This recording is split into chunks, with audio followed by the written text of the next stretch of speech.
ক্ষমা চাইলাম জীবনের গুনাহ ক্ষমা যদি না করো, কবে জানি মৌতের চিঠি দিয়ে আজরাইল পাঠাইয়া দাও, কবে জানি গর্তে বাহির করবে রে, আর ঘরের ভিতরে নিবে না। উঠানের কিনারে পর্দা টানাইয়া জীবনের শেষ গোসল করাবে রে।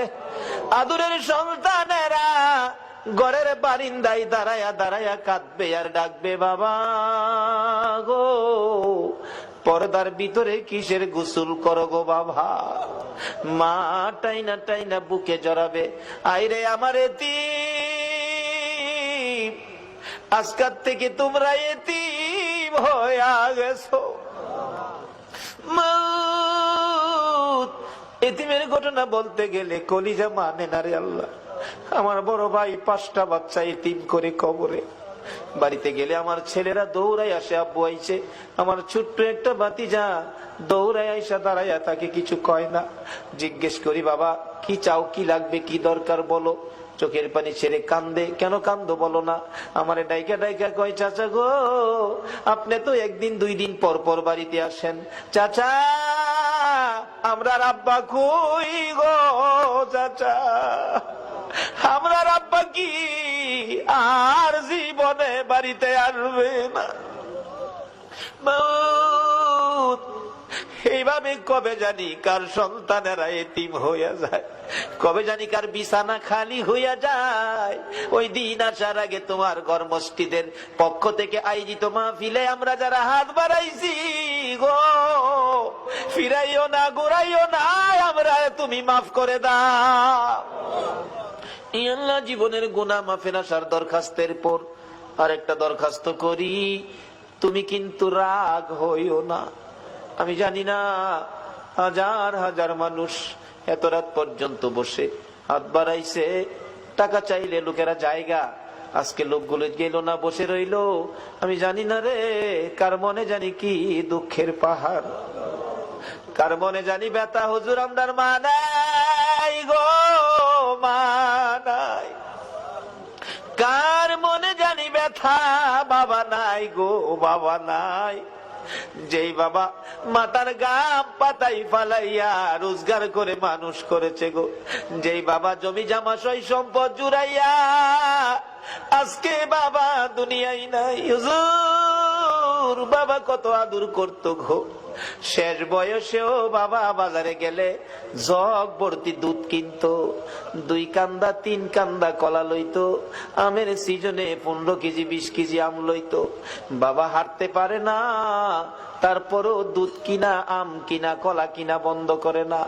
লোকেরা জিগাই, বুড়া বয়সে এই পূজা কার জন্য বইতাছো, নিজের জান চলে না কেন এইগুলি লইছো। বাবা একটা চোখের পানি ছেড়ে দিয়ে চিৎকার মারছে, বন্ধুরা রে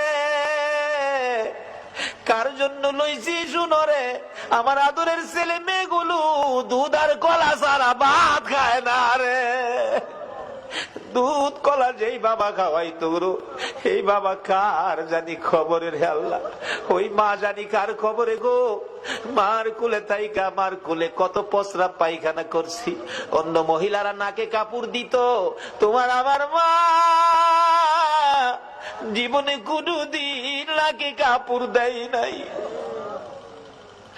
মা সন্তানেরা যদি কোথাও যাইতো, রাত্র 12টা 1টাও যদি বাজছে, সারা গ্রামের ঘরের দরজা বন্ধ হয়েছে, মা দরদি দরজাটা খুইলা বিনাইয়া বিনাইয়া কাঁদছে।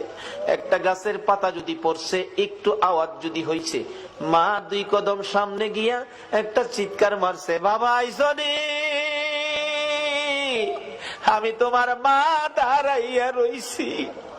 বাবারে বাড়ির দিকে তাকাইয়া দেখো, এই দরজা জানি কার বন্ধ হইয়া গেছে। এই মারে কবরে শুয়াইয়া, বাবারে কবরে শুয়াইয়া চোখের পানি কার জন্য রাখছো। মাহুদরে মায়ের অভাবী ছেলেরা কি করে, এতদিন তো শুধু বলতাম, এখন তো নিজেও মার অভাবী। একটা মায়ের অভাবী ছেলে বিদেশ থাকে, সপ্তাহ সপ্তাহ টেলিফোন করে, মা মা তুমি কেমন আছো আমারে জানাইও। মা কই, বাবা বিদেশ গেছো টাকার জন্য, সপ্তাহ সপ্তাহ টেলিফোন করে টাকা নষ্ট করলে কেমনে হইব? টাকা চিনো রে বাবা, টাকা চিনো। ছেলেটা টেলিফোন করে বলতেছে, মা মা গো, আমারে বাধা দিও না গো মা, আমি টাকা চিনি না, আমি চিনি আমার দরদি মা। সপ্তাহ সপ্তাহ টেলিফোন। হঠাৎ করে মা স্ট্রোক করে মারা গেছে। এলাকার লোকজন কয়, ছেলেটারে মৃত্যুর খবরটা দিও না, দিলে আত্মহত্যা করবে।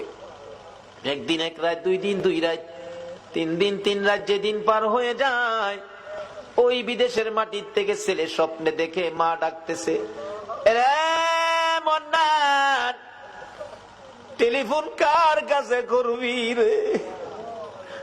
মা কইয়া কারে ডাকবি রে বাবা, আমি তোর মা, কবরে চলে গেছি, আর আমারে পাইবি না। আইলি না, আমারে মা কইয়া ডাকলি না, মার দেখার জীবনে হবে না। ঘুম থেকে উঠে মা মা কইয়া কাঁদতেছে। বন্ধুরা বলেন, কি হলো তোমার? আমি স্বপ্নে দেখেছি মা নাই, দেশে থাক, দেশে আর চাকরি করব না, দেশে চলে যাব। সকালবেলা টেলিফোন করছে, বড় ভাই টেলিফোন ধরে, মন্নান, সপ্তাহ হইলে টেলিফোন করবি, আজকে কেন টেলিফোন করলি? ভাই, আমি স্বপ্নে দেখেছি আমার মা নাই গো। ভাই, আগে সত্য করে কও, আমার মায়ের খবর কি? খবর যদি না কও, আমি কালকেই বাড়িতে চলে আসব। মায়ের কাছে দাও, মায়ের সাথে কথা বলবো। মার কাছে যদি টেলিফোন না দাও, আমি কিন্তু কালকে বাড়িতে চলে আসব।